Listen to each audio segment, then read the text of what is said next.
اهلا بيكم ومرحبا في قناتكم قناة رزق تشانل وفيديو جديد عن مسلسل الصيف الاخير. قبل ما نبدا حط لايك الفيديو، سبسكرايب للشانل، شير الفيديو ده كتير، وفعلوا جرس الاشعارات عشان يوصلكوا كل فيديو جديد بنزله على القناه. اعملوا فولو على الانستجرام، متنسوش تعملوا سبسكرايب للقناه التانية، هسيب لكم اللينك في الديسكربشن بوكس. ويلا بينا نبدا. في الفيديو ده هكلمكم عن ملخص احداث الحلقه التاسعة من مسلسل الصيف الاخير، وحقيقي الملخص حلو جدا وتحمست اكتر للحلقه. ووقت ما هقول الملخص صور مسربه من الحلقه التاسعة هتتعرض كمان.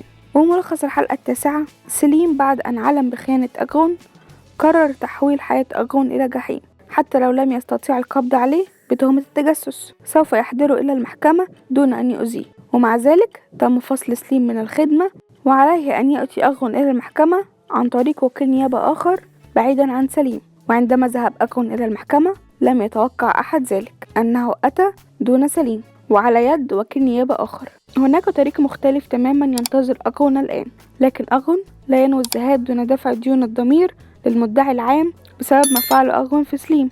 تطهير سمعة سليم كارا وكشف المؤامرة ضده واجب شرف الأغون، بالطبع عليه أن يفعل ذلك دون أن يرى سليم الذي يكرهه. تفهم جنان الموقف الذي وقع فيه زوجها، والآن دور جنان لحماية سليم. بينما يكافح أغون لحل المؤامرة ضد سليم، ستلتقي طرقه مع يامور التي تريد حل ما حدث لوالدها بطريقتها الخاصة. سيتعين على يامور اتخاذ قرار صعب، إما أنها ستختار طريق أغون وتنقذ مهنة والدها، أو ستعارض هذا العمل غير القانوني.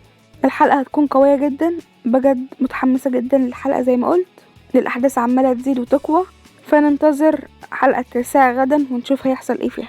وبس كده يكون الفيديو خلص. متنسوش تعملوا فولو على الانستجرام، اكتبوا رأيكم في الكومنتات، لو عندكم أي سؤال أو استفسار اكتبوا في الكومنتات وانا هرد عليكم. متنسوش اللايك والشير والسبسكرايب وتفعيل جرس الاشعارات عشان يوصلكوا كل فيديو جديد بنزله على القناه. باي باي.